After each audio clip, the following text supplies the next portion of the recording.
जयमेसी र स्वागत गर्न चाहन्छु म तपाईलाई यो फाइभ फोल्ड मिनिस्ट्रीको टिचिङमा। मलाई लाग्छ हामी व्यवहारिक तवरले यसलाई गहिराईमा हेर्ने प्रयास गर्नेछौँ अनि यसको निम्ति कम्तीमा पनि 8 देखि 10 हप्ता लाग्न सक्छ होला।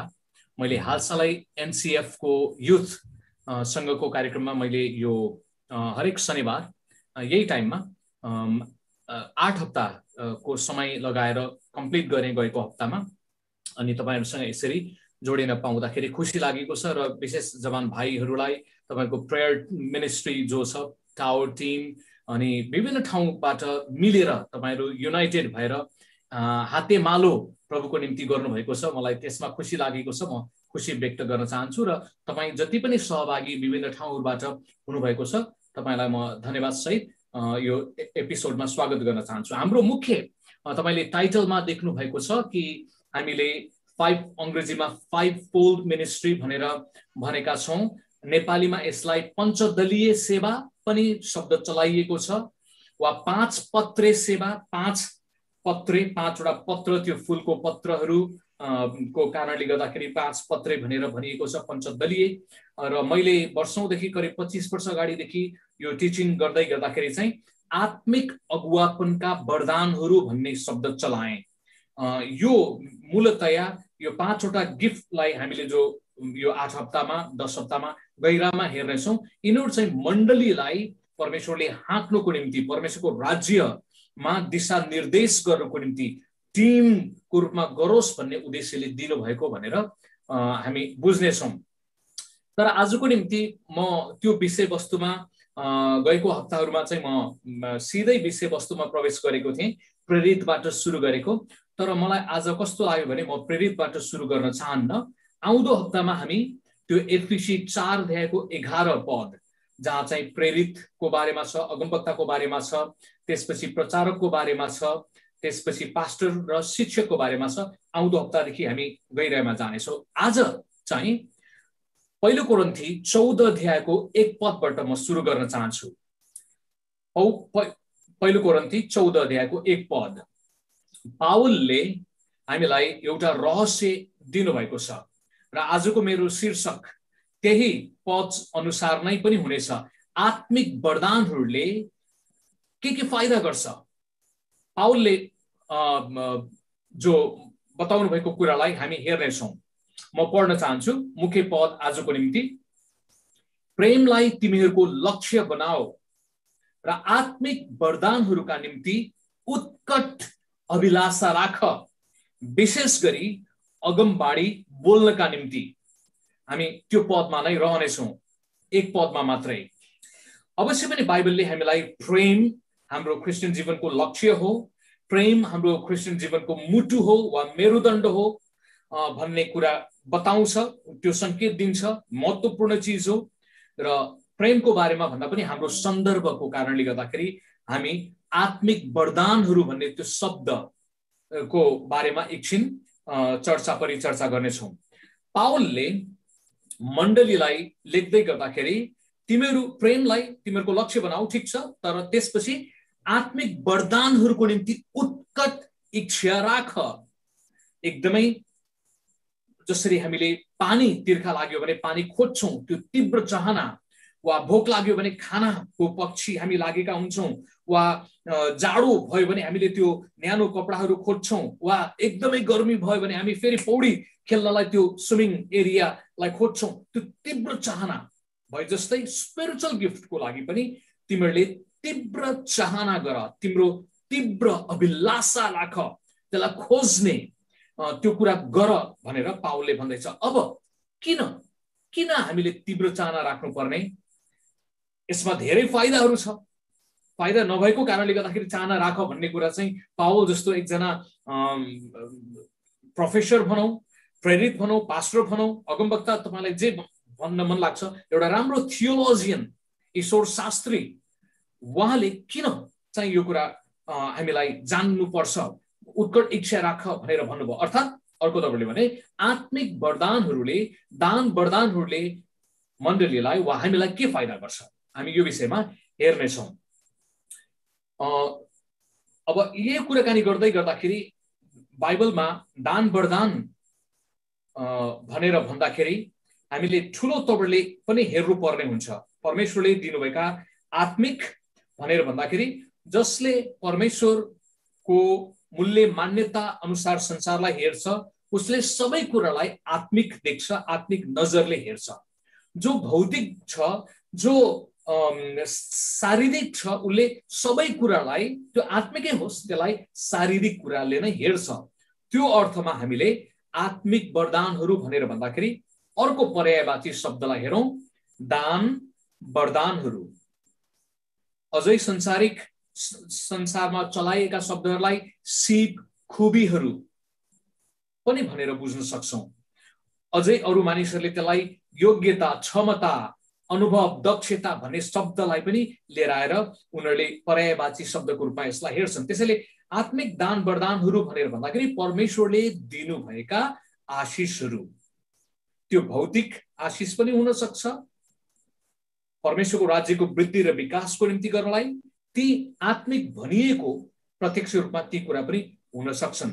त्यसैले दुवै कुरालाई मिलाएर वा सबै उहाँले दिनुभएका आशिषहरूलाई हामीले आशिष भन्न सक्छौं वा दान वरदान भन्न सक्छौं।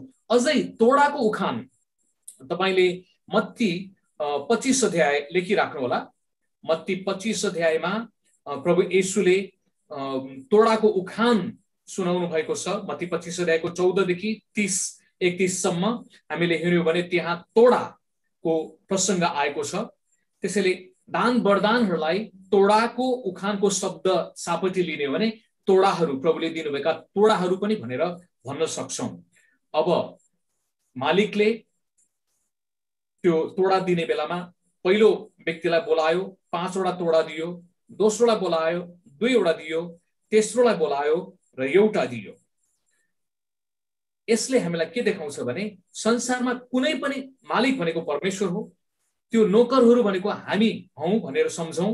र अर्को सत्यता के हो भने कुनै पनि मानिस संसारमा वरदान विहीन छैन। हरेक व्यक्ति जो आमाको गर्भबाट जन्मेको छ त्यो व्यक्तिमा केही न केही वरदान, सिप, खुबी, क्षमता छ।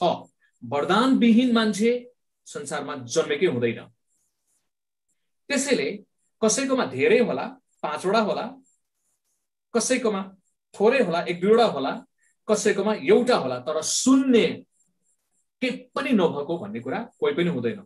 फरक यति हो, मानिसहरूले मेरो दान वरदान के हो भनेर बुझ्न नसक्नु र त्यो जानेर त्यसलाई सदुपयोग नगर्नुको कारणले गर्दाखेरि उनीहरूलाई घाटा लाग्न सक्छ। त्यसैले अब अलिकति तपाईलाई जानकारी दिउँ। बाइबलमा दान वरदानहरूको कुराकानी गर्दाखेरि मुख्य 3 वटा हाँगाहरू छ, 3 वटा मुख्य धारहरू छ जहाँ दान वरदानको बारेमा कुराकानी गरिएको छ। पहिलो धारलाई हामीले क भनौं वा 1 नम्बर भनौं। रोमी 12 अध्यायको 3+6 पदले हामीलाई बताउँछ। हाम्रो समय छैन, पछि परमेश्वरले हामीलाई त्यो समय दिनुभयो भने, अनुमति दिनुभयो भने हामी त्यो विषयमा गहिराईमा हेरौँला। त्यसलाई बाइबल स्कुल, कलेजमा, बाइबल शिक्षालयहरूमा प्रयोग गरिने एउटा शब्द चाहिँ अनुग्रहका वरदानहरू। सबैले भन्नुस् त, अनुग्रहका वरदानहरू।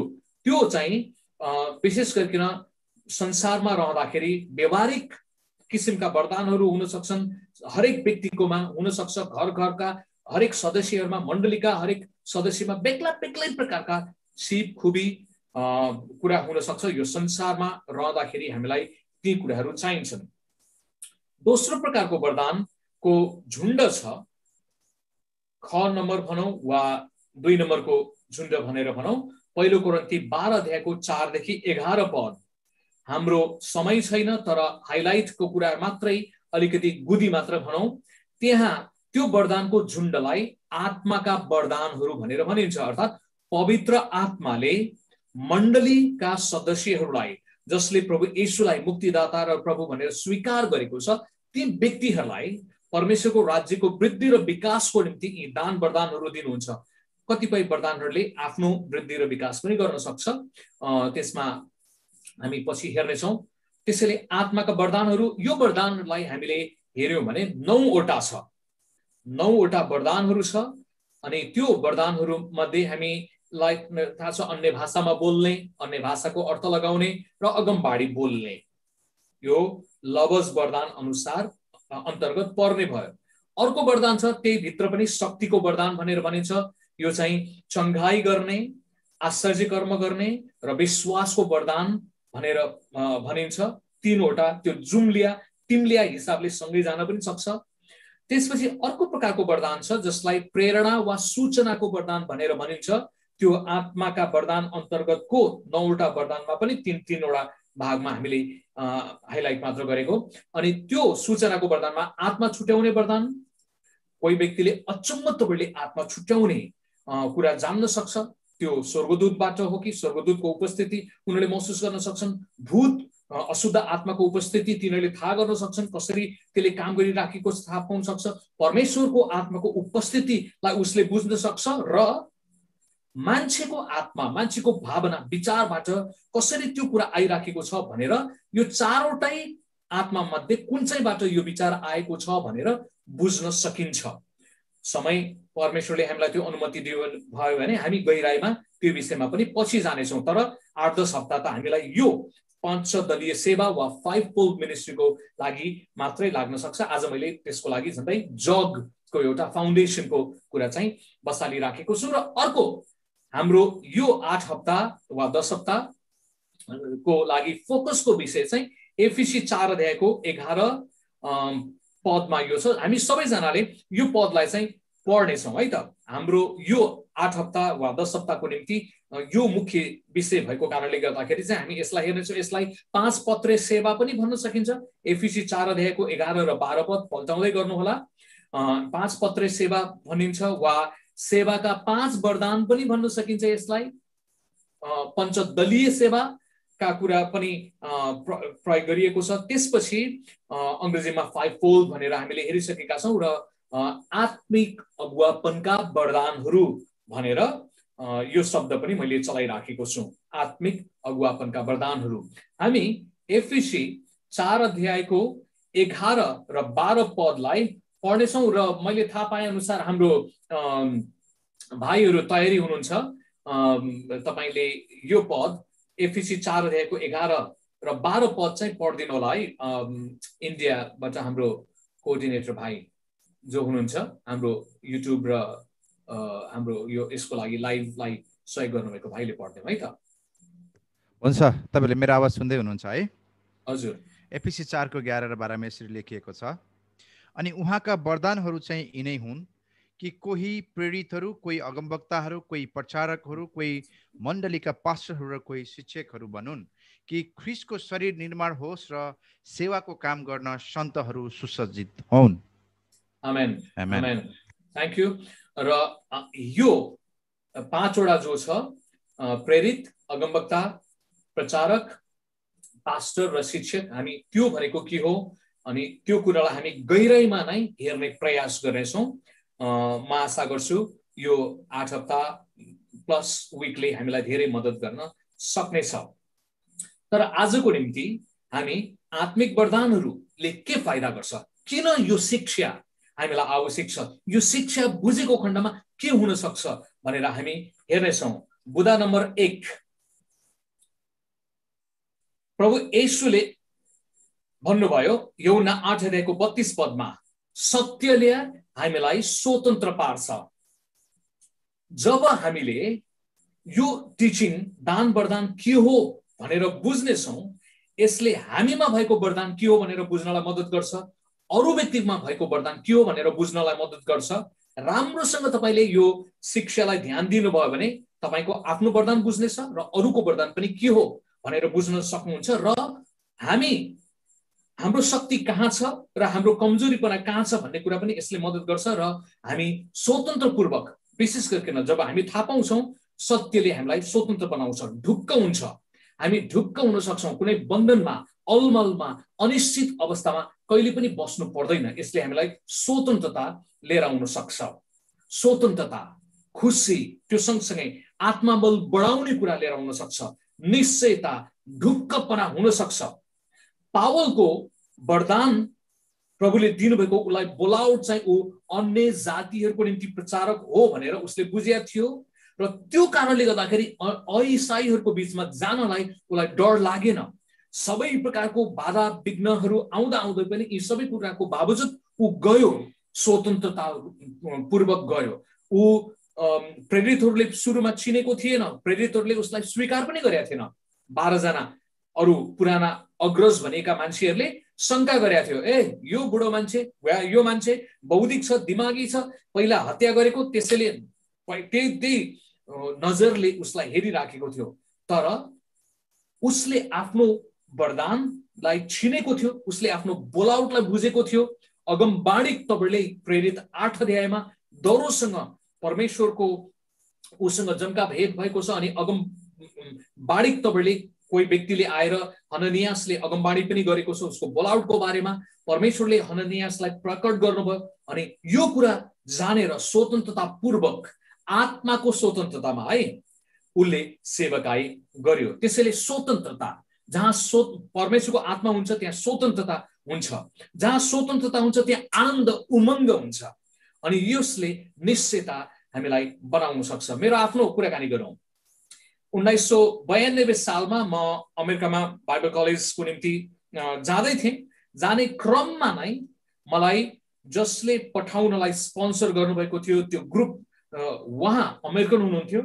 उहाँले मलाई एउटा प्रस्ताव राख्नुभयो, सुखदेव तपाईँ त्यो डालस टेक्सासमा, मैले CFNI मा डालस टेक्सासमा पढेको, अनि त्यहाँ पढ्न साथ तपाईँ न्युयोर्क सहरमा, अमेरिकाको न्युयोर्क सहरमा गएर पास्टरको रूपमा काम गर्नुहोस् भनेर मलाई प्रपोजल गरियो। अनि मैले तुरुन्तै उहाँलाई, जसले मलाई प्रेमपूर्वक त्यो प्रस्ताव लिएर आउनु भएको थियो, मैले उहाँलाई तुरुन्तै भने धन्यवाद तपाईको प्रेमको निम्ति, भरोसाको निम्ति। म बाइबल कलेज जाँदै नै वा तयारी गर्दा गर्दै तपाईले मलाई एक प्रकारले राम्रो ठाउँ दिइसक्नु भएको छ। तर मैले उहाँलाई भने धन्यवाद, मलाई परमेश्वरले नेपालको निम्ति बोलाउनु भएको छ एक, र मलाई परमेश्वरले नेपालीहरूको बीचमा सेवा गर्नलाई बोलाउनु भएको छ, अमेरिकामा बसेर अमेरिकनहरूको बीचमा काम गर्नलाई होइन भनेर मैले भन्न सकेँ। म स्वतन्त्रतापूर्वक, मलाई डर त्रास केही पनि भएन। मैले ढुक्कसँग, मेरो अगुवाहरू हुनुहुन्थ्यो अनि उहाँले त्यो कुरालाई सम्मान गर्नुभयो। धन्यवाद सुखदेव, तिम्रो आफ्नो जो छ प्रभुले दिनुभएको चिज त्यो कुराकानी गर। अनि मलाई थाहा छ म शिक्षाको सेवकाईको निम्ति बोलाइएको व्यक्ति हुँ भन्ने कुरा मैले 1985 सालमा मेरो द्वितीय स्कुल गर्दै गर्दाखेरि पवित्र आत्माले दरोसँग मलाई बोल्नु भएको थियो, मेरो सेवा चाहिँ शिक्षाको सेवासँग सम्बन्धित छ भनेर। त्यसपछि बाइबल कलेज सकेर म नेपालमा आएँ। नेपालमा मेरो काठमाडौँ चर्च, म एजी चर्च पृष्ठभूमिको मान्छे हुँ। अहिले त्यो चर्चलाई काठमाडौँमा बेथेल एजी बानेश्वर चर्च भनेर भनिन्छ। अनि एजी नेपालमा ठुलो एउटा सम्प्रदाय हो। अनि म फर्केर आइसकेपछि मलाई म चितवनमा, मेरो आफ्नो जन्मभूमि एरियामा फर्कने अगुवाई पवित्र आत्माले दिइराख्नु भएको थियो शिक्षाको सेवकाईको निम्ति। यहाँ नै एउटा ट्रेनिङ सेन्टर सुरु गर्नलाई, सेवकाई सुरु गर्नुको निम्ति। र व्यवहारिक तवरले यहाँ चितवनबाट नेपालभरि यात्रा गर्नलाई सजिलो पनि पर्छ भन्ने एउटा प्राकृतिक तवरले व्यवहारिक एउटा पक्ष पनि थियो।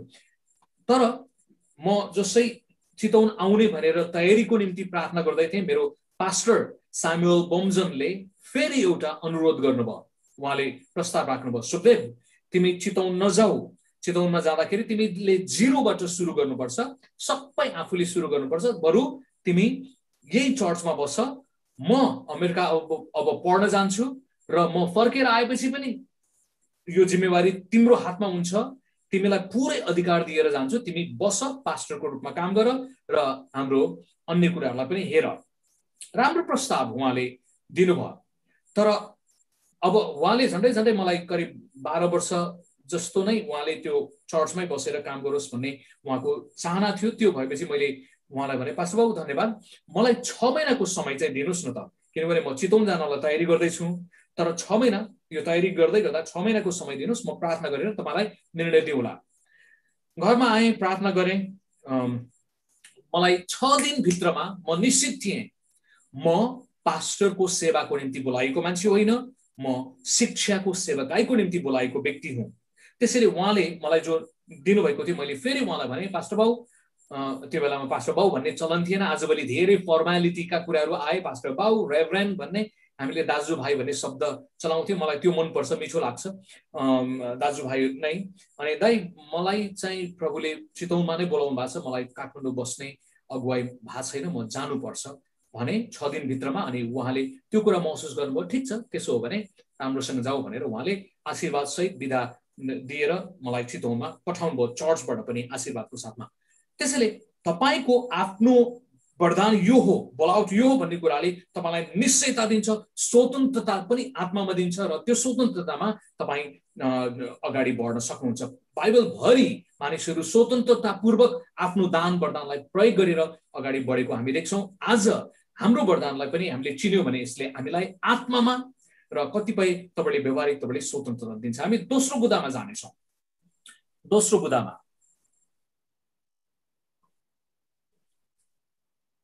तपाईले यहाँ देख्न सक्नुहुन्छ, अर्को कुरा साहस र शक्ति प्रदान गर्छ। यदि हामीले हाम्रो दान वरदानलाई चिनेका छौं भने त्यही दान वरदान जुन कुरा कहिलेकाहीँ परमेश्वरको बोलाउट हुन सक्छ त्यसैलाई प्रयोग गरेर परमेश्वरको महिमा गर्ने, त्यो कुराले हामीलाई शक्ति र साहस प्रदान गर्छ। परमेश्वरको आत्माको अभिषेक त्यहाँ दरोसँग रहेको हुन्छ।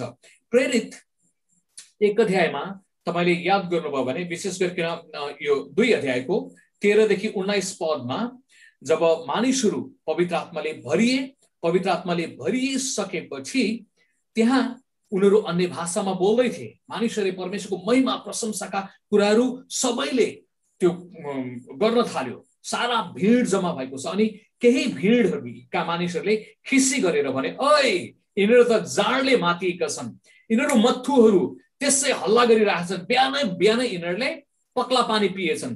बंगलादेशमा चाहिँ पक्ला पानी भन्दो रहेछ जाडलाई, त्यो पनि रमाइलै लाग्यो त्यहाँको शब्द। अनि पक्ला पानी पिएका छन्, यिनीहरू मातेका छन् डाक मध्येले। यही बीचमा पत्रुस जो चाहिँ पहिला डराएको मान्छे हो, डरपोक भएर भागेको मान्छे, तर अब उसलाई पवित्र आत्माको शक्ति पनि छ र प्रभु येशूले उसलाई म तिमी माथि मण्डली स्थापित गर्नेछु। ऊ एउटा मण्डली स्थापक हुनेछ, पास्टर हुनेछ भनेर जो अगमबाडीको रूपमा बोल्नु भएको थियो नि, हो त्यो बोलाउटलाई उसले सम्झ्यो, त्यो वरदानलाई उसले सम्झ्यो। परमेश्वरले मलाई बोलाउनु भएको छ। अनि पवित्र आत्माको शक्तिमा उसले खडा भएर ती सबै मानिसहरू जसले गिल्ला गर्दै थिए, ए जाड खाएर कराउने मान्छेहरू भन्ने मान्छेहरूलाई खडा भएर उसले भन्यो, दाजुभाइहरू तपाईले सोच्नुभयो जसले गरिकन हामी जाडले मातेका छौँ, हाम्रो यो मान्छेहरू यसरी मातेका छैनौँ, किनभने अहिले त बिहानको यो पहिलो पहर छ। हामी परमेश्वरको वचन अनुसार यो अगमबाडी पूरा भएको छ भनेर उसले दरो प्रचार गर्यो। पुरानो नियमका कुराहरूलाई उद्घृत गर्दै साहस र शक्ति साथ, त्यो शक्ति पवित्र आत्माबाट पनि हो र आफ्नो दान वरदानलाई प्रयोग गर्दाखेरि पनि हो। उसले त्यही वरदान अनुसार उसले बोल्यो। ऊ बोल्ने मान्छे थियो। प्राकृतिक तपाईले याद गर्नुहोस् है, प्राकृतिक तपाईले पत्रुस बोल्ने मान्छे हो। ऊ चुप लाएर बस्दैन, अरूले सोच्दै गर्दाखेरि होला नहोला उसले पक्क भनिदिइहाल्छ। येशू प्रभुले चेलाहरूलाई सोध्नु भएको छ, मानिसहरूले म को हो भनेर भन्छन् भन्दाखेरि अरूले एलिया कसैले यो भने, तर पत्रुस तिमी चाहिँ के भन्छौ नि, प्रभु तपाईँ मसीह हुनुहुन्छ। उसले एकदमै खुस्ट हुनुहुन्छ, छिट्टै बोल्यो। ऊ छिट्टै नै भन्ने उसको प्राकृतिक स्वभावलाई पनि परमेश्वरले उहाँको राज्य वृद्धि र विकासको निम्ति प्रयोग गर्नु भएको छ। याद गर्नुहोस् है, उसको प्राकृतिक स्वभाव बानी बोल्ने बानी थियो। पहिला संसारिक तपाईले बेठिक तपाईले बोल्थ्यो होला, अब त्यही कुरालाई उसले आत्मिक तपाईले सही कुराको निम्ति बोल्ने काम गरेछ। त्यसैले प्रभुले दिनुभएको कुराले हामीलाई साहस शक्ति प्रदान गर्छ। बाइबल भरिका मानिसहरूलाई हामीले हेर्यौं भने ती मानिसहरूले साहससँग प्रभुको वचन बोले, साहससँग बढ्दै गरे।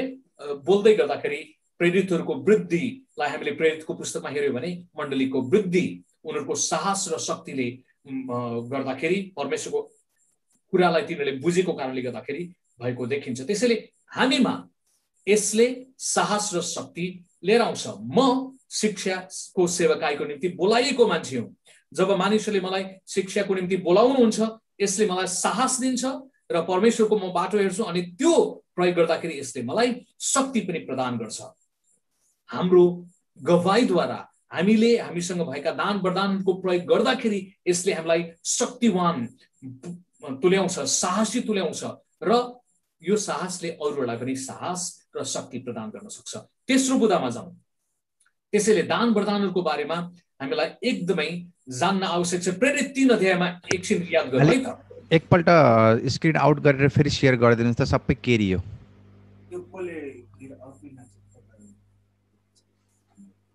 यो कसैले त्यो केरी दिएको जस्तो लाग्यो स्क्रिन। प्लिज स्क्रिनमा कसैले पनि हात नलगाउनु होला है, स्क्रिनमा कसैले हात नलगाउनु होला है।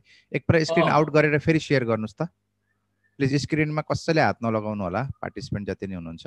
ए हुन्छ ल, हुन्छ, हात नलगाइदिनु होला, त्यसलाई याद गर्ने है त। प्रेरित 3 अध्यायको 1 देखि 10 पदलाई हामीले हेर्यौं भने पत्रुसले फेरि साहसलाई देखेको छ। उनीहरू प्रार्थना गर्न गएको छ। पत्रुस र यूहन्ना उनीहरूको नियमित प्रार्थना गर्ने समयमा गइराखेको छ, अनि एकजना मान्छेले भिख माग्नलाई हात फैलायो, मलाई भिख दिनुहोस्, पैसा दिनुहोस्। अनि पत्रुसले आफूमा भएको वरदानलाई प्रयोग गर्यो। हालेलुया। त्यो वरदान के थियो? उसकोमा चंगाईको वरदान थियो, उसकोमा आश्चर्य कर्मको वरदान थियो, उसकोमा परमेश्वरले दिनुभएको अगमबाडीको वरदान थियो, उसकोमा आत्मा छुट्याउने वरदान थियो। उसले के देख्यो? यो मान्छेकोमा विश्वास छ, आजको दिनमा परमेश्वरले उसलाई निको पार्नुहुन्छ भन्ने कुरा उसले बुझेको थियो र विश्वासमा उसले भन्यो, हेर बाबु, सुन र चाँदी मसँग छैन, तर मसँग जे छ त्यो म तिमीलाई दिन्छु। नासरत येशू ख्रीष्टको नाउँमा हिँडडुल गर, उठ। अनि त्यो मान्छे जुरुक्कै उठ्यो। सायद उसको साथी यूहन्ना, टिमको अर्को सदस्य यूहन्ना शान्त स्वभावको मान्छे, उसलाई लाग्दै होला, ए भाइ यति साह्रो त नभन्नु न, भएन भने त हामीलाई मार्छ नि त, यो मन्दिरमा त खतरा पो छ त भन्न सक्थ्यो होला नि। तर यूहन्नाले पनि यो कुरा महसुस गर्यो, आज परमेश्वरको विशेष दिन हो। त्यसैले दाइले भनेको कुरामा म विरोध गर्दिनँ, म जान्छु विश्वासमा। ठिक छ दाइ, जाउँ हामी। उनीहरू विश्वासमा कदम चालेको थियो नि। त्यसैले विश्वासमा उनीहरूले बोले, विश्वासमा अगमबाडी बोलिदियो, विश्वासमा चंगाईको वरदानलाई बोलिदियो, र त्यहाँ त्यो साहससँग उनीहरूले बोल्दाखेरि त्यहाँ शक्तिको काम भयो। याद गर्नुहोस्, पत्रुसले शक्तिशाली तपाईँले त्यो अगमबाडिक शब्द बोलेको छ, मसँग सुन र चाँदी छैन, उठ। र त्यो मान्छे उठ्यो र हिँडडुल गर्न थाल्यो। परमेश्वरको महिमा भयो। अनि यो दान वरदानले के भयो? धेरै मानिसहरू प्रभु येशूको राज्यमा आए र मण्डली वृद्धिमा यो दान वरदानले मद्दत गरेको हामी देख्छौँ। त्यसैले तपाईको दान वरदान के छ? आराधना गर्ने, अगुवाई गर्ने, अन्तर्वृत्ति होला, जेसुकै होस्, त्यसलाई चिनेर प्रयोग गर्ने, त्यसले हामीलाई बलियो बनाउँछ, अरूलाई आशिष लिएर आउन सक्छ। अर्को कुरामा हेर्नेछौँ, व्यक्ति तथा समूहलाई विजयी तुल्याउँछ। त्यो व्यक्तिलाई जब दान वरदान उसले चिन्छ, बुझ्छ, त्यो व्यक्तिलाई पनि विजयी तुल्याउँछ र उसको कारणले समूहलाई पनि विजयी तुल्याउँछ। हालेलुया। त्यो भनेको के हो? कुनै पनि दान वरदान। एकछिन अब दाउदको विषयमा हामी हेरौँ। पहिलो सामुएल 17 अध्यायमा, पहिलो सामुएल 17 अध्यायमा हामी देख्दछौँ कि एकजना गोलियत नाम गरेको व्यक्ति, वीर अग्लो मान्छे, एक्लैले सारा इजरायलीहरूलाई आएर होय भनेर हाक दिन्थ्यो, चुनौती दिन्थ्यो। एक्लै मान्छेले कराउँदाखेरि सारा इजरायली सेनाहरू, राजा साउल र उसको सेना डरले थुरथुर भएको छ। उनीहरू हेर्थे, एकातिर इजरायलको सेना, अर्कोतिर गोलियत एक्लैले थर्काइरहेको थियो। तर यो बीचमा खाजा पुर्याउन गएको एकजना व्यक्ति दाउद, आफ्नो दाइहरूलाई खाजा पुर्याउन गएको मान्छे, उसले यो कुरा थाहा पायो र उसलाई त चित्त बुझेन। अरे त्यो जाबो एउटा मान्छेले, बेखतनेले हामी परमेश्वरको जनलाई यत्रो चुनौती दिने कुरालाई छोटो बनाऊ, दाउदले म यसलाई ठिक गर्न सक्छु भन्ने कुरा, आफ्नो दान वरदानलाई, उसको सिप खुबीलाई प्रयोग गरेर म यसलाई मार्न सक्छु, कुनै ठुलो कुरा नै होइन, मैले बाघ भालुलाई मारेछु भन्ने कुरा राजा साउललाई व्यक्त गर्यो। साउलले पत्यायो यो फुच्चे केटाको कुरालाई पत्यायो। किन? ऊ अभिषेक गरिएको मान्छे थियो, साउल पनि अभिषिक्त थियो, दाउदलाई पनि अगाडि राजाको रूपमा अभिषेक गरिसकेका छ। 16 अध्यायमा सामुएल अगमवक्ताले उसलाई अभिषेक गरेका छ, त्यसैले अभिषेकले अभिषेकलाई चिन्न सक्छ। कम्तीमा पनि उसले पत्यायो, यो सानो भए पनि परमेश्वरले न त बलले न शक्तिले तर परमेश्वरको आत्माले गर्नुहुन्छ भन्ने कुरा उसले महसुस गरेको हुनुपर्छ। त्यसैले ठिक छ, तिमी जाऊ, तर मेरो लुगा लगाएर जाऊ, मेरो भाला बोक, मेरो ढाल बोक र यो लिएर तिमी गएर त्योसँग युद्ध गर। साउलले प्राकृतिक तवरले आफ्नो कुरा भनेको छ। ए दाउदले बिचारा लगाए पनि, हेर्नुस् न, यो लुगा लगायो दाउदले साउलको लुगा लगाएको छ अनि उसले आफ्नो सामानहरू पनि बोकेको छ। तर कहिलेकाहीँ बाउको लुगा छोराछोरीले लगाए जस्तै सानो सानो केटाकेटीहरूले लाउँछ नि, होइन? आमाको लुगा लगाएर हिँडिरहन्छन्। मेरो छोरीले आमाको लुगा लगाएर सानो छँदाखेरि निकै हँसाउँथ्यो हामीलाई। मेरो छोराहरूले पनि सानसानो हुँदाखेरि मेरो जुत्ता लगाउँदै लुगा लाउँदै हिँड्थे। उनीहरूलाई रहर लाग्छ, तर बाउको लुगा वा आमाको लुगा भने आमाको अर्काको लुगाले हामीलाई शोभा दिँदैन, सुहाउँदैन। र सेवाको सवालमा कुराकानी गर्यो भने अर्काको अभिषेक, अर्काको दान वरदानले हामीले विजय प्राप्त गर्ने होइन, तर हाम्रो आफ्नो दान वरदान प्रयोग गरेर हामीले आफ्नो दान वरदानद्वारा हामीले विजय प्राप्त गर्छौँ। दाउदको वरदान के थियो त्यो बेलामा? प्राकृतिक सिप खुबी उसले घुएत्रो हान्न सिकेका थियो। झट्टै याद गर्नुहोस्, त्यो आत्मिकी जस्तो देखिँदैन। उसले विजय हासिल केबाट गरे हो? प्रार्थना अन्तर्विन्ती गरेर पनि होइन। ठिक छ, ती राम्रा कुरा हुन्, तर सबै कुराको समय छ।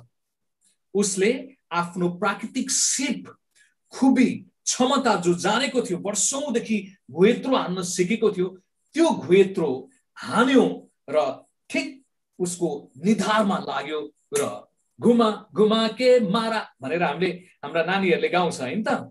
अनि दाउदले घुमा घुमा के मारा, एउटै तीरले उसलाई घायल बनायो र दाउदले विजय हासिल गर्यो।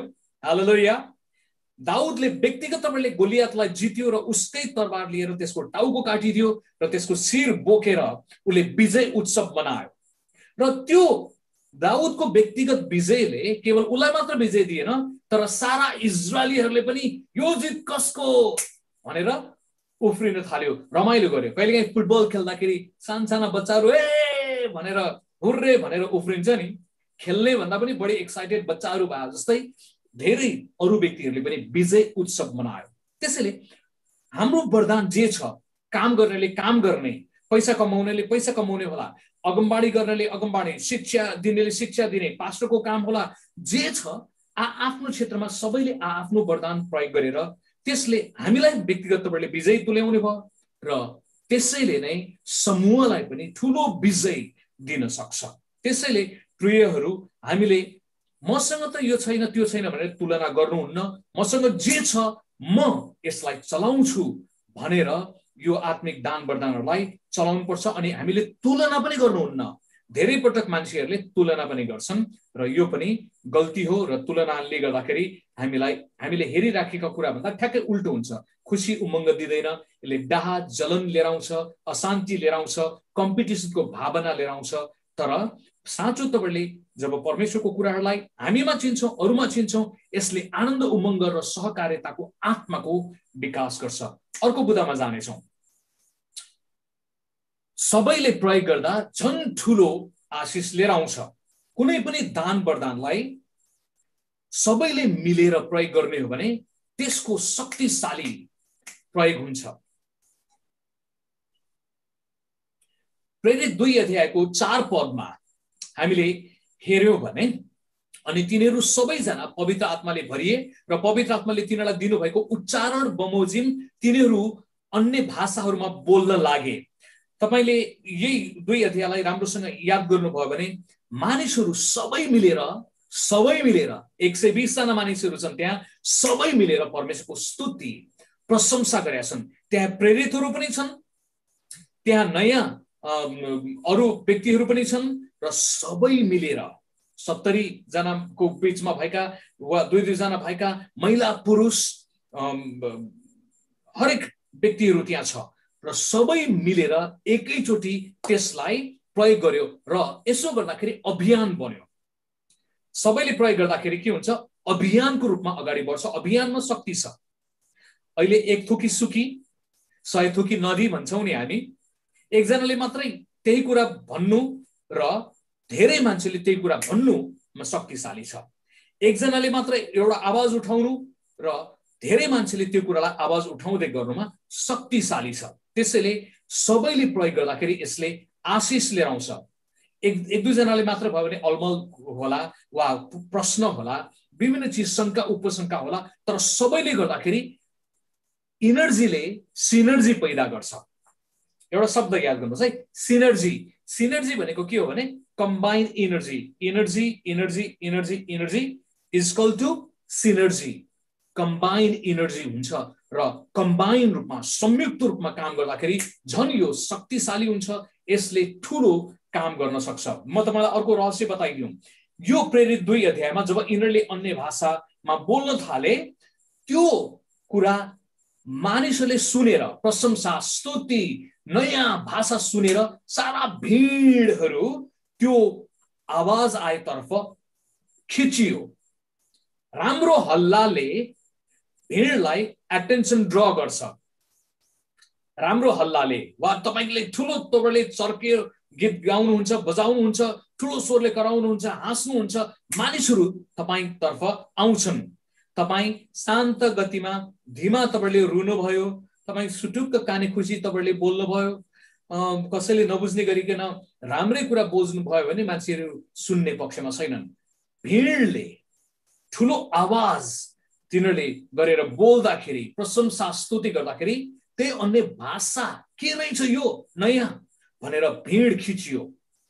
अर्को तवरले भनौं, मण्डली वृद्धिको निम्ति त्यो अन्य भाषाले सहायता गर्यो। दान वरदानहरूले मण्डली वृद्धि गर्नलाई मद्दत गर्छ। आशिष लिएर आए नि त, मण्डलीमा नयाँ आत्माहरूलाई थपिदियो। अनि यही कुरालाई तपाईले अन्ततिर पढ्नुभयो भने 37-38 अध्यायतिर उसले कडासँग बोलिसकेपछि भिडले भन्यो, ए भाइयो अब हामीले के गर्ने? पत्रुसले भने, पश्चाताप गर तिमीहरूले र पवित्र आत्माको वरदान तिमीहरूले पाउनेछौ। अनि त्यो दिनमा 3000 मानिसहरूले बप्तिस्मा लिए।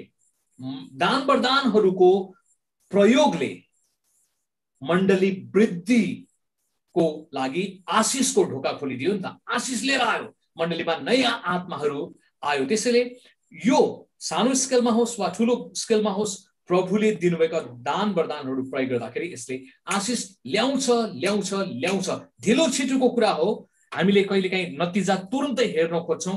म त नतिजा हेर्ने मान्छे होइन, झट्टै तुरुन्तै नतिजा खोज्दिन। मेरो काम बोल्ने हो, गर्ने हो, बाँकी प्रभुको हातमा। मलाई लाग्छ त्यसले खुसी आनन्द उमङ्ग पनि दिन्छ। हामी तुरुन्तै भनेको कुरालाई खोज्न थाल्यौं भने हामी दुखी हुन्छौँ र त्यसले हामीलाई कहिलेकाहीँ घमण्डी पनि बनाउन सक्छ। त्यसैले प्रियहरू, सबैले प्रयोग गर्दाखेरि ठूलो आशिष उमङ्ग लिएर आउँछ। जस्तै अहिले यही शिक्षा, अहिले 5-fold मिनिस्ट्रीको कुराकानी हामीले गर्दैछौँ। सबैले अहिले नेपालमा यो नयाँ नौलो चिज छ। कहाँबाट आयो यो शिक्षा? असुरक्षित पास्टरहरूलाई डर लाग्छ। अबुई पास्टर मात्रै भनेर चिनिएको ठाउँमा अहिले त यहाँ त प्रेरित पनि रहेछ, अगमवक्ता पनि रहेछ, प्रचारक पनि रहेछ, शिक्षक पनि रहेछ, मिलेर गर्नुपर्ने भनेर कहिलेकाहीँ डर लाग्न सक्छ। असुरक्षित लिडर छ भने उसलाई डर लाग्छ। तर यो शिक्षा बुझ्यो भने यसले डरबाट पनि बचाउने भयो र ग्रुपमा काम गर्नलाई आशिषको लहर एउटा विरोध नगरिकन लौ प्रभुको इच्छा यही नै रहेछ भनेर बढ्नलाई सहायता गर्न सक्छ। अर्को बुदामा हामी जानेछौँ। झुण्ड कार्य परमेश्वरको योजना हो। Team work is God's desire, God's plan. हामीले निर्दिष्ट तवरले यो झुण्डकारीको बारेमा चाहे एफएसी 4 अध्यायको 11 को कुराकानी गरौं, सबैको वरदान बुझेर टिममा काम गरोस् भन्ने परमेश्वरको चाहना हो। प्राकृतिक तवरले शरीरमा पनि यही नै छ नि, हैन? तपाईले बाल्टी उचाल्न चोरी औंलाले मात्र सक्छ कि सक्दैन? सक्छ, एकछिनलाई सक्ला, हैन त? तर गाह्रो पर्छ। तपाईले कान्छी औंलाले बाल्टी उचाल्न सक्छ कि सक्दैन? सक्छ, तर गाह्रो पर्छ। तर जब यो कम्बाइन्ड एनर्जी, सिनर्जी, यसमा पनि छ एनर्जी एनर्जी एनर्जी, कम्बाइन गर्दाखेरि यसले धेरै कुराकानी गर्न सक्छ। त्यस्तै गरिकन प्रभुले दिनुभएका दान वरदानहरू सबैले चिनेर मिलेर काम गर्दाखेरि यो सजिलो हुन्छ, छिटो हुन्छ, सस्तो पर्न सक्छ र यसले आनन्द उमङ्ग लिएर आउन सक्छ। सन्तुलित तपाईले विचारले सोचोस् भनेको छ है। रोमी 12 अध्यायको 3+6 पद परमेश्वरले दिनुभएको अनुग्रहका कुरालाई हामीले सन्तुलित तपाईले सोच्ने। हाम्रोमा असन्तुलित विचार छ। म पास्टर हुँ त्यसैले सबैले पास्टरको कुरा मात्रै सुन्नुपर्छ, प्रभु पास्टरसँग मात्र बोल्छन्, पास्टरबाट मात्रै दर्शन विचारहरू आउँछ भन्ने सोचाइ गल्ती सोचाइ हो। त्यो असन्तुलित सोचाइ हो। परमेश्वर पास्टरसँग मात्र बोल्ने होइन, पास्टरले मात्र परमेश्वरको वचन ल्याउन सक्छ भन्ने सोचाइ गलत हो। शिक्षकले ल्याउन सक्छ, अगमवक्ताले ल्याउन सक्छ, प्रचारकले ल्याउन सक्छ, जवान संगतिको अगुवाहरूले वा कुनै पनि प्रभुको जनद्वारा परमेश्वर बोल्न सक्नुहुन्छ। सन्तुलित कुरा चाहिँ बाइबलले हामीलाई बताउँछ परमेश्वर सृजनात्मक हुनुहुन्छ अनि सृजनात्मक परमेश्वर इन्द्रेणी जस्तै पनि विभिन्न रङहरू भएको अनि उहाँले दान वरदानहरू विभिन्न किसिमको दान वरदान दिनुहुन्छ। त्यो चाहिँ मिलेर हामीले काम गर्न आवश्यक छ।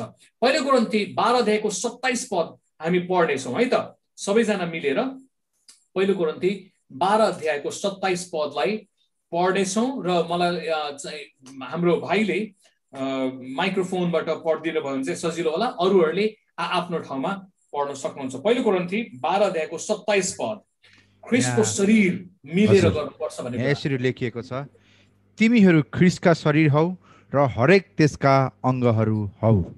आमेन। परमेश्वरको चाहना चाहिँ हामी ख्रीष्टको शरीर हो र मिलेर काम गर्नुपर्छ। एकअर्कालाई सम्मान गर्दै, आदर गर्दै, एकअर्काको सह अस्तित्वलाई स्वीकार गरेर म मात्रै हुँ, अपुन करेगा भन्ने मानसिकतालाई त्यागेर हामी हौ भन्ने सोच विचार लिएर गर्नु परमेश्वरको योजना हो। यसले विकासलाई छिटो गतिमा अगाडि बढाउन सक्छ। मण्डली वृद्धि र विकासको निम्ति यसले छिटो हामीले चाहेको लक्ष्यमा पुग्नलाई सहायता गर्न सक्छ। टिम वर्क गरेर मलाई बाइबलमा मनपर्ने टिम वर्कको अर्को एउटा पुस्तक साह्रै मनपर्छ। यो मर्कुस 2 अध्यायको 1 देखि 11 पद, मर्कुस 2 अध्यायको 1 देखि 11 पद पनि तपाईले टिपिराख्नु होला। मर्कुस 2 अध्यायको 1 देखि 11 पद, एकजना पक्षघाती छ त्यहाँ, त्यो बिमारी मान्छे छ अनि त्यो बिमारी मान्छेलाई 4 जना साथीहरू मिलेर बोकेर ल्याएको छ, खटिया सहितै, खाटै सहित। एकजनाले मात्रै बोक्दाखेरि के हुन्थ्यो? गरम हुन्थ्यो, बोझिलो हुन्थ्यो, समय धेरै लाग्थ्यो, ऊ आफ्नो जिउ पनि मकिन सक्थ्यो होला, धेरै टाढादेखि मरेपछि औषधि भने जस्तै त्यस्तो हुन सक्थ्यो होला। तर 4 जना साथीहरू मिलेर आऊ हामी मिलेर हातेमालो गरौँ भनेर 4 जना मान्छे मिलेर उसले बोकेर, तिनीहरूले बोकेर येशूकोमा ल्यायो। बाधा थियो, भिड थियो, तर उनीहरूले झिगटी माथि छाना उघारेर तलपट्टि येशूकोमा ल्याइदिए। त्यसैले नेपाल रोगी छ, हाम्रो समाज रोगी छ, त्यो अपाङ्ग जस्तो नै हाम्रो देशमा विभिन्न प्रकारका आत्मिक तपाईले अपाङ्गता भएको अवस्था छ। हाम्रो राजनीति हेर्नुभयो भने भ्रष्टाचार, घुसखोरी, कमिसनका कुराहरू रोग लागेको छ, कुष्ठ रोग लागेको भन्दा पनि खतरा। मानसिक तपाईले HIV एड्स पोजिटिभ जस्तै नै अहिलेको यो कोभिड-19 चाहिँ हाम्रा पोलिटिकल नेताहरूको दिमागमा लागे जस्तो देखिन्छ, वा समाजमा सत्यलाई बुझ्न सक्दैनन्, अज्ञानतामा उनीहरू रुमलिएका छन्। तिनीहरूलाई प्रभुमा लिएर आउनलाई एकजनाले मात्रै होइन, हामी मिलेर काम गर्नको निम्ति बोलाइएका छौँ। आमेन। र हामी मण्डलीले अब यो कुरा भन्नुपर्छ, मलाई येशू चाहिन्छ, मलाई येशू चाहिन्छ भनेर गीत गायौँ। अब मलाई येशू चाहिन्छ, तर मलाई येशूको मानिस पनि चाहिन्छ। मलाई मेरो झुण्डको मान्छे मात्र होइन, मलाई अर्को झुण्डको मान्छे पनि चाहिन्छ। मलाई मेरो जातको, मलाई मेरो देशको मान्छे मात्रै चाहिँदैन, तर अरू प्रभुको राज्यका मानिसहरू जो चाहिँ मेरो जातभन्दा फरक होला, मेरो चर्चभन्दा फरक होला, मेरो सोटुसे सेवाभन्दा फरक होला, तिनीहरूसँग हातेमालो गर्नको निम्ति परमेश्वरले बोलाइराख्नु भएको छ।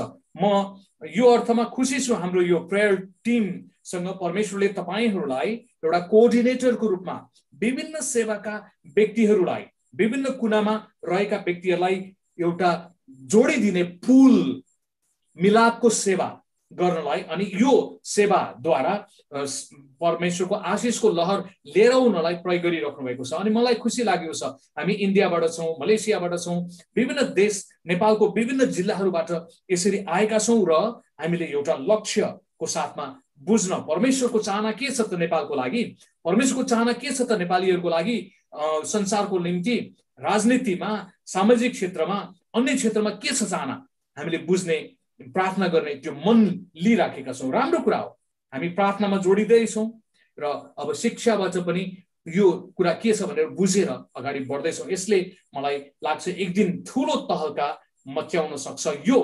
कोभिड-19 को कारणले गर्दाखेरि हो हामी बाहिर जान पाएका छैनौँ, तर त्यो नराम्रो परिस्थितिबाट पनि राम्रो कुरा आइराखेको छ। हाम्रो परमेश्वर त श्रापलाई पनि आशीर्वादमा बदल्ने परमेश्वर हुनुहुन्छ। आमेन। श्रापलाई पनि आशीर्वादमा बदल्ने परमेश्वर, त्यो कारणले पनि हामी आशा गर्छौँ यो समयमा परमेश्वरले नेटवर्किङको आत्मा, कोअपरेसनको आत्मा, पहिला हामी धेरै चिथोरेसनको आत्माले सताइएका थियौँ। हाम्रो नेपालको राजनीतिमा चिथोरेसन छ, कोअपरेसन होइन कि चाहिँ कोपर्ने अवस्था छ, चिथोरेसन छ। तर परमेश्वरको चाहना हातेमालो, हात हालाहाल होइन, हात ताकाताक होइन, हातले खबरदार गर्ने भन्दा पनि आऊ हामी मिलेर सहकर्मीको रूपमा सेवा गरौँ, मिलाएर हातमा हात मिलाउँदै नम्रता चाहिन्छ। अनि यो कुरा चाहिँ परमेश्वरले संसारमा गरिराख्नु भएको छ। समयको कारणले अर्को बुदामा जाउँ है त। आफ्नो र अरूको उन्नति हुन्छ जब हामीले हाम्रा दान वरदानहरू जो परमेश्वरले दिनुभएको छ यसले हाम्रो आफ्नो पनि उन्नति हुन्छ र अरूको पनि उन्नति हुन्छ। अर्थात् हामीले यो भन्न सक्छौँ हामी धुलोको अवस्थाबाट धुरीमा पनि पुग्न सक्छौँ। हाम्रो सामाजिक अवस्था, आर्थिक अवस्था, मानसिक अवस्था, भौतिक अवस्था तल्लो अवस्थाबाट माथिल्लो अवस्थामा आउन सक्छ। सबैभन्दा राम्रो उदाहरण हामी दाउद राजालाई नै देख्न सक्छौँ। दाउद एकजना गोठाला हो,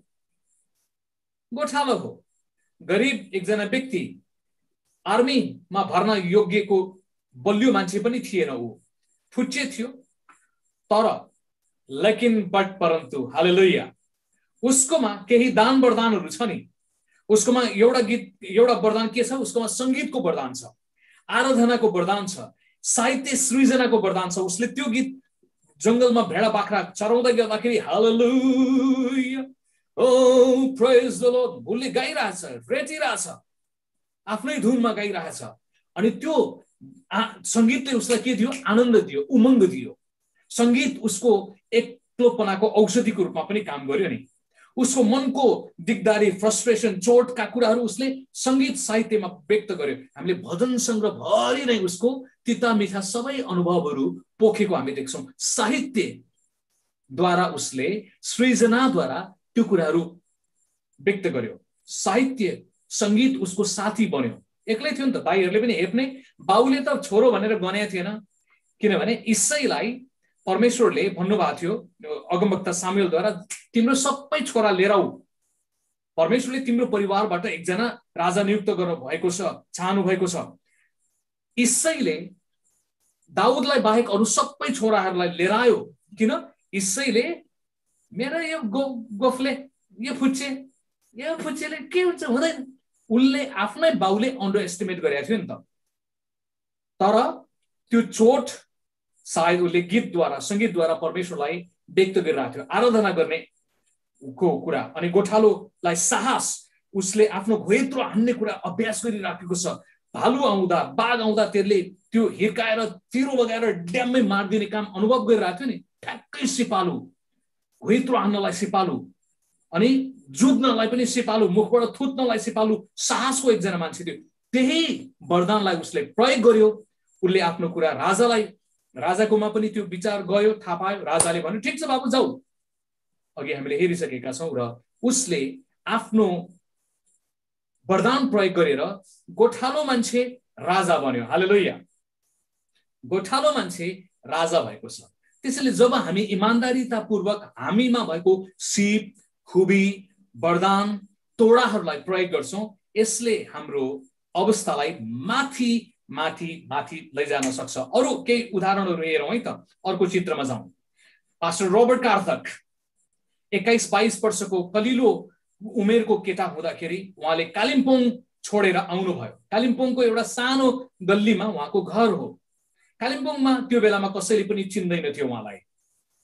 जोश भएको एकजना केटा, अलिकति चाहना भएको अग्लो अग्लो मान्छे, टिचिङ गरिराख्ने एउटा स्कुलमा पढाउनुहुन्थ्यो। तर पवित्र आत्माले उहाँलाई बोल्नुभयो, म नेपाल जानुपर्छ, नेपालीले मुक्ति पाउने ढोका खोलिदेऊ भन्ने गीत जो चाहिँ पादरी गंगा प्रसाद प्रधानले 100 वर्ष जस्तो अगाडि लेख्नु भएको थियो, त्यो गीत गाएर हुर्कनु भएको, नेपालको निम्ति प्रार्थना गर्नुभएको। अरू केही दिदीहरूले, मिसनरी दिदीहरूले प्रेरणा दिनुभएको, नेपाल जानुपर्छ। अनि प्रभु बोल्नुभयो र उहाँ नेपाल आउनुभयो। आफ्नो वरदानलाई उहाँले लगातार प्रयोग गर्नुभयो र उहाँ नेपाली इसाई जगतको निम्ति एउटा गल्ली, कालिम्पोङको गल्लीको एउटा सानो खुचुक्क ठाउँमा बस्ने मान्छे काठमाडौँ शहरमा आउनुभयो र सारा इसाई, नेपाली इसाई जगतले उहाँलाई चिर परिचित एकजना आदरणीय पास्टरको रूपमा स्वीकार गरेको छ। हो, हामीले हालसालै उहाँलाई 96 वर्षको उमेरमा गुमायौं, तर उहाँको देन, उहाँको योगदान नेपाली इसाई मण्डलीमा जो छ नि, त्यो एकदमै आदरणीय छ। इतिहासले भुल्दैन। साधारण व्यक्तिलाई असाधारण बनाउन सक्छ। केले? हाम्रो दान वरदानलाई नियमित रूपमा प्रयोग गरिराख्दाखेरि। उहाँकै छोरा सामुएल कार्थकको कुराकानी गरौँ। मैले उहाँलाई व्यक्तिगत तौरले म्युजिकल पास्टर भन्छु। म एउटा वर्शिपर पास्टर। उहाँ जहिले पनि संगीतको साथमा, बाजाको साथमा स्तुति प्रशंसा गर्दै मानिसहरूलाई परमेश्वरको आराधनामा डोर्याउने, प्रभुको वचन सिकाउने, जवानहरूलाई लिफ्ट गर्ने एकजना व्यक्ति। त्यही आदरणीय पास्टर रोबर्ट कार्थकको छोरा। अनि उहाँको परिवार एउटा नेपालको निम्ति, नेपाली इसाई जगतको निम्ति आशिषित पात्र। त्यति मात्र होइन, अरू देशका मानिसहरूले पनि प्रभु येशूको नाउँमा उहाँहरूबाट आशिष पाउनु भएको छ। हो, हामीले दुःखको कुरा, हामीले हालसालै बुवा छोरा दुवैलाई करिब 3 दिनको अन्तरालमा गुमायौं। बडो दुःखको कुरा। तर पनि उहाँले जुन बोलाउटलाई चिन्नु भयो र त्यही फोकस भएर लागिराख्नु भयो र उहाँ त्यो कारणले गर्दाखेरि उहाँ नचिन्ने साधारण व्यक्ति असाधारण रूपमा देखा पर्नुभयो। अर्को चित्रलाई हेरौं। बिली ग्राहम अमेरिकाको एउटा गाउँमा जन्मेको, बोल्न नसक्ने, भगभग भगभग गर्ने, अनि बाइबल स्कुलमा पढ्दाखेरि पनि मानिसहरूले नपत्याउने एकजना मान्छे। तर उहाँको एउटा तीव्र चाहना थियो, म मानिसहरूलाई सुसमाचार सुनाउँछु, भीडहरूको बीचमा म येशूको सुसमाचार बताउन चाहन्छु। मान्छेहरूले पत्याएन। अनि उहाँ जंगल जंगलमा गएर अभ्यास गर्नुहुन्थ्यो। रुखको काण्डहरूलाई, रुखहरूलाई मान्छे जस्तै सम्बोधन गरेर दाजुभाइ दिदीबहिनीहरू भन्दै बोल्नुभयो। मान्छेले पागल सम्झे उहाँलाई, खुस्क्या केटो। अनि कोही कोहीले त बटुवाहरूले त समातेर घरमा लग्दै, हेर तपाईँको छोरो सायद यो बिहा गर्न नपाएर, केटो बुढी नपाएर बौला भए जस्तो छ, यसलाई बिहा गरिदिनु भनेर पनि लगिदिए बाबुआमाको माहा। तर उहाँको हृदयमा प्यासन थियो, म प्रचारक हुँ, परमेश्वरले मलाई प्रचारकको रूपमा बोलाउनु भएको छ। त्यसपछि यो चिज उहाँले संसारमा गर्नुभयो र संसारमा यतिशाली शक्तिशाली एकजना प्रचारकको रूपमा बिली ग्राहमलाई हामीले चिन्छौं। इतिहासमा उहाँ जस्तो ठूलो भीडलाई एकैपटक सम्बोधन गरेको व्यक्ति कोही छैन भनेर मानिसहरूले भन्छन्। उहाँ आफ्नो वरदानले एउटा गाउँको मान्छे सारा संसारमा चिर परिचित भएको आशिषित व्यक्ति र आशिष तुल्याउने। अहिले उहाँको छोराले अर्को एउटा मिनिस्ट्री, गरिब दुखीहरूलाई सहायता गर्ने एउटा सेवाकाई गरिराख्नु भएको छ। भनेपछि उहाँको कारणले उहाँ पनि आशिषित र सारा संसार पनि आशिषित भयो। त्यसैले तपाईको वरदान के हो मलाई थाहा छैन।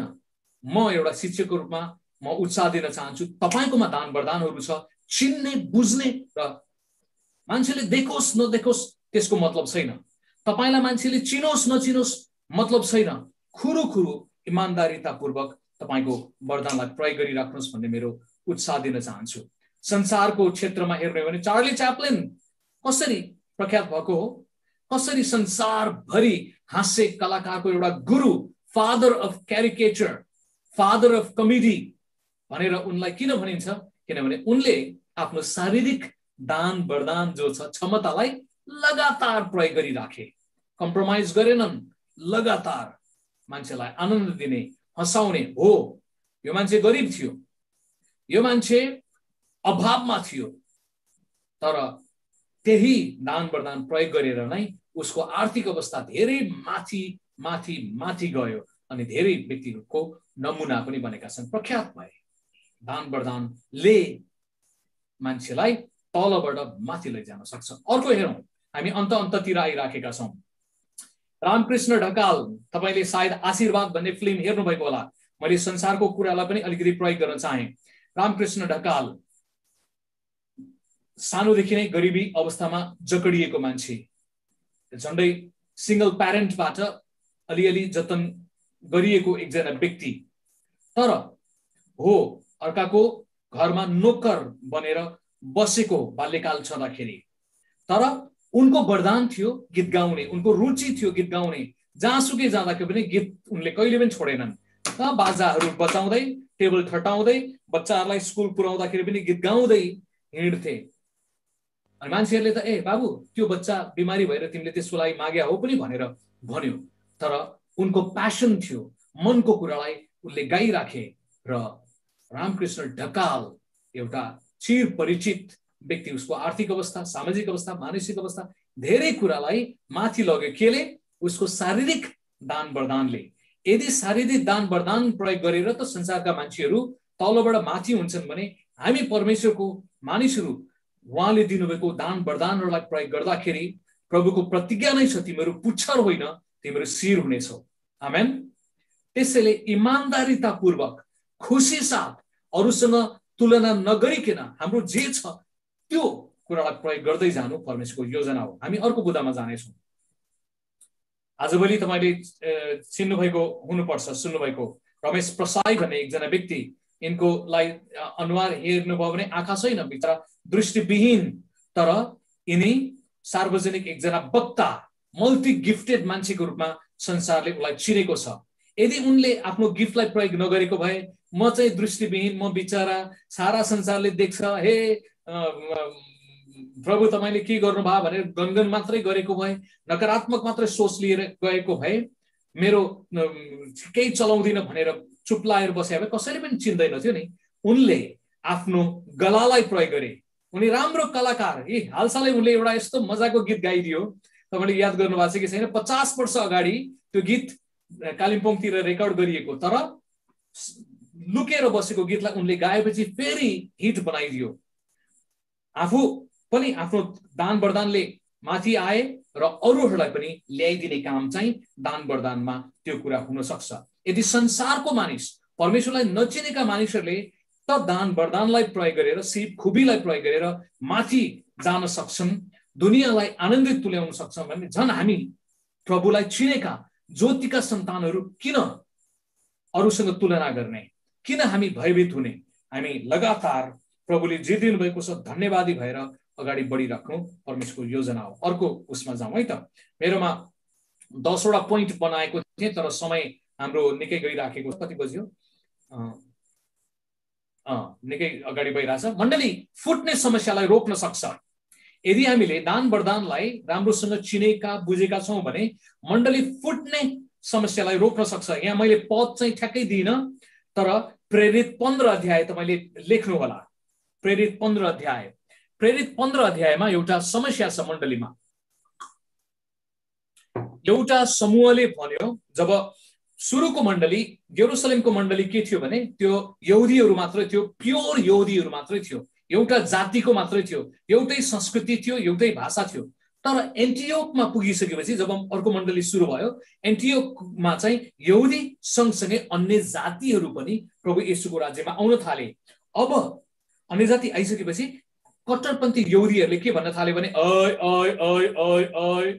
तिमी अन्य जातिहरू प्रभुको राज्यमा साँचो विश्वासी हुने हो भने मोसाले दिएको व्यवस्था त्यो 10 आज्ञाहरू पालन गर्नुपर्छ वा खतना पनि हुनै पर्छ भनेर एक प्रकारको पुरातनवादी सोचाइ, लिगलिस्टिक पुरानो नियमका कुराहरूलाई उनीहरूलाई जबरजस्ती खतना गर्नुपर्ने कुरा लिएर आउन थाल्यो। मोसाको व्यवस्था पालन गर्नुपर्छ भन्ने कुराहरू ल्याउन थाले। मण्डलीमा दुवै विश्वासी हो, एउटा ग्रुपले खतना गर्नुपर्छ भन्ने, एउटा ग्रुपले खतना गर्नु पर्दैन भन्ने ग्रुप भयो।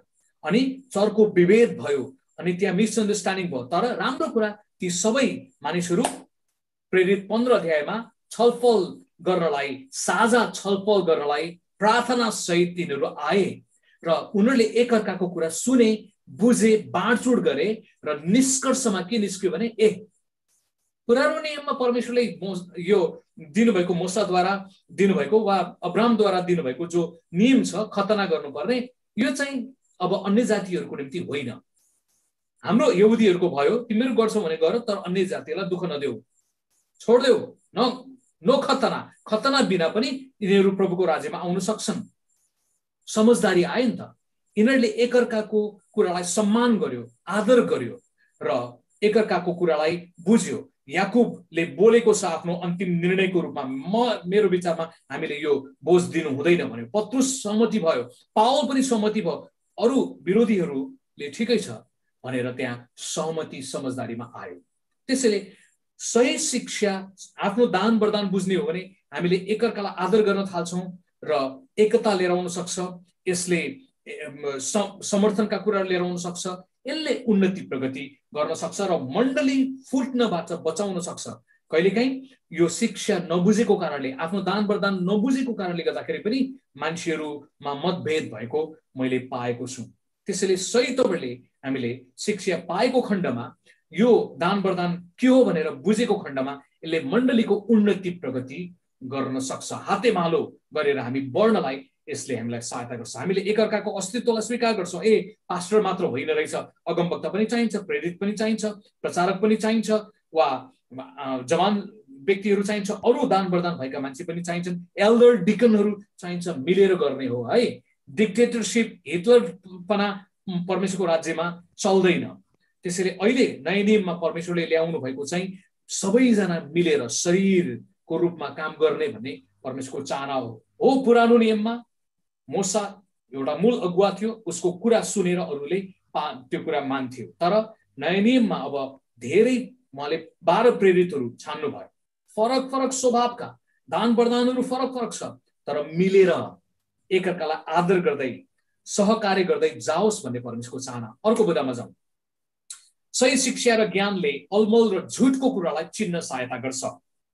सही शिक्षा, जब हामीले दान वरदान के हो भन्ने कुरा राम्रो तवरले बुझ्छौँ, यसले झुटो शिक्षा के हो र झुटो प्रेरितहरू, झुटो अगमवक्ताको बारेमा पनि हामी हेर्नेछौँ। सही के हो भन्ने कुरा बुझेपछि झुटो आफै बुझ्नलाई सजिलो हुन्छ। अहिलेको समस्या के हो भने नि, केटाकेटीहरूलाई सुनको औँठी र पित्तलको औँठी के हो भनेर चिन्न गाह्रो पर्छ। किन? उसलाई सुन भनेको क्वालिटी पनि थाहा छैन र पित्तल भनेको पनि थाहा छैन। केटाकेटीहरूको निम्ति सुन र पित्तल दुवै पहेँलो छ। कहिलेकाहीँ झुटासँग हामी बढी डराउँछौँ, किनभने हामीलाई सही कुरा थाहा नभएको कारणले हामी झुटोसँग आत्तिएका छौँ। जसले राम्रो नक्कली पैसा चिन्छ, उसले सक्कली पैसा चिन्छ, उसले नक्कली के हो भने थाहा पाइहाल्छ। सक्कली सुन चाँदीसँग व्यवहार गर्ने मान्छेलाई नक्कली सुन चाँदी भनेर थाहा भइहाल्छ। त्यसैले हामी नक्कलीसँग, झुटो कुरासँग डराउनु भन्दा पनि सक्कली कुरा के हो, सही दान वरदान चाहिँ के हो त भनेर बुझ्न आवश्यक छ। यो परमेश्वरको चाहना हो। 2 तिमोथी 3 अध्यायको 16 पद, जब हामीले सम्पूर्ण धर्मशास्त्र जो परमेश्वरको प्रेरणाबाट भएको सिकाउँछौँ, दान वरदानको बारेमा पनि बुझाउँछौँ, यसले आफूलाई स्वतन्त्र गराउने भयो, अरूलाई पनि मद्दत गर्ने भयो स्वतन्त्र हुनुको निम्ति। गलाती 5 अध्यायको 22 र 23 पद अलमल र झुटको कुरालाई चिन्नलाई सहायता गर्छ।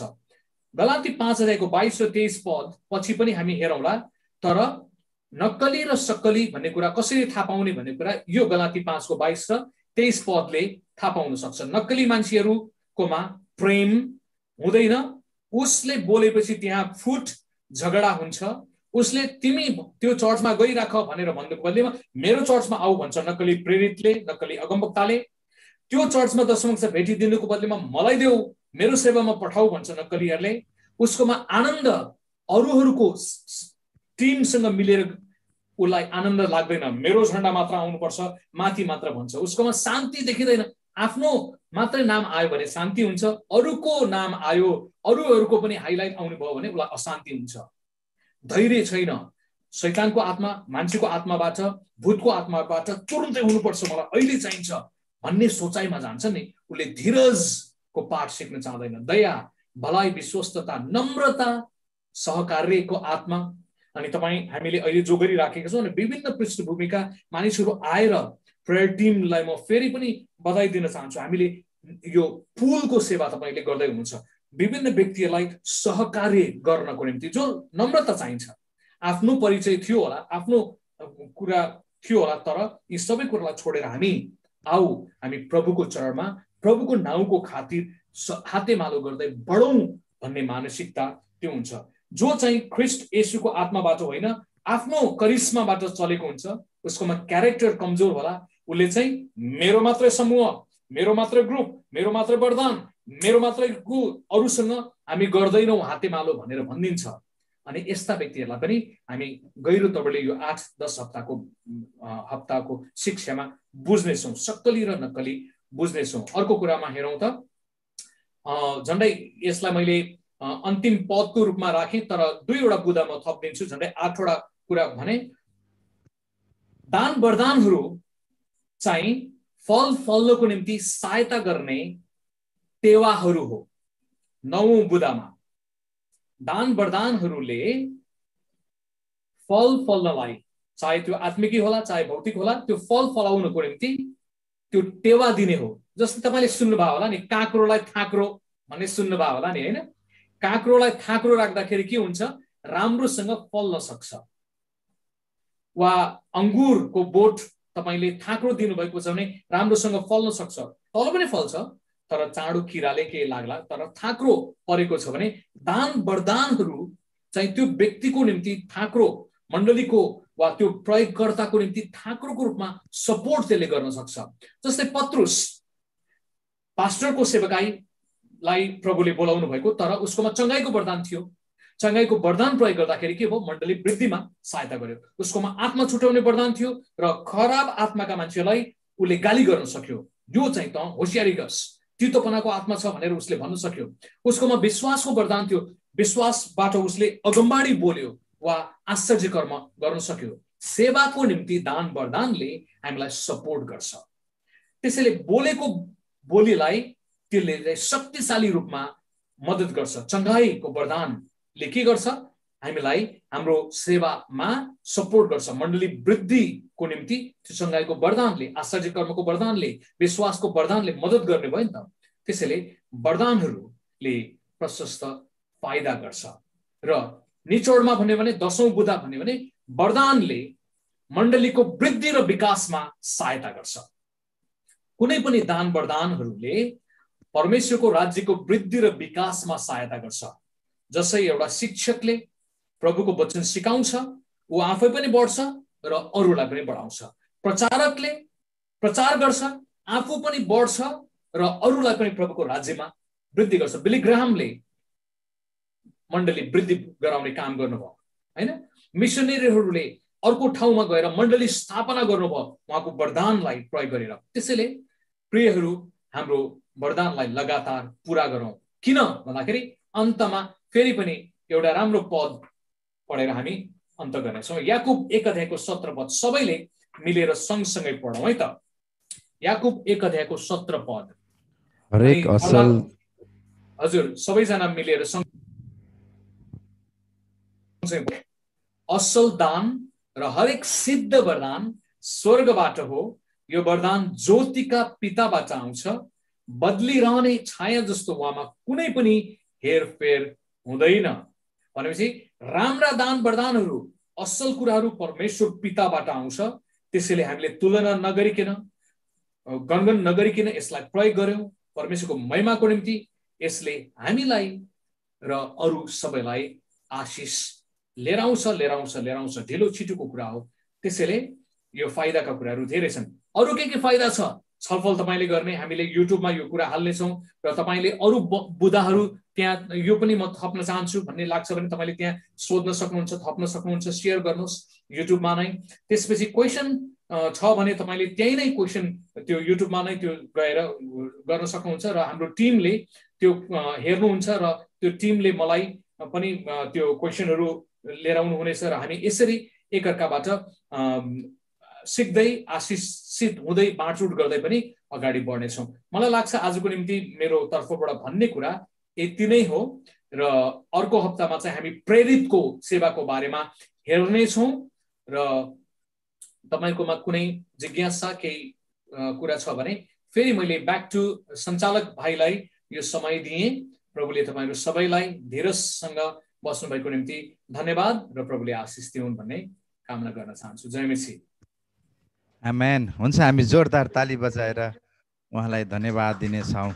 र तपाईहरुकोमा कुनै पनि परिकारको तपाईहरुकोमा क्वेशन छ भने तपाईले महिमा टिभी फेसबुक च्यानलमा पनि छ र महिमा टिभी युट्युब च्यानलमा पनि यो भिडियोहरू हालिएको छ। अहिले अनलाइन त्यहीँबाट हुँदैछ। तपाईले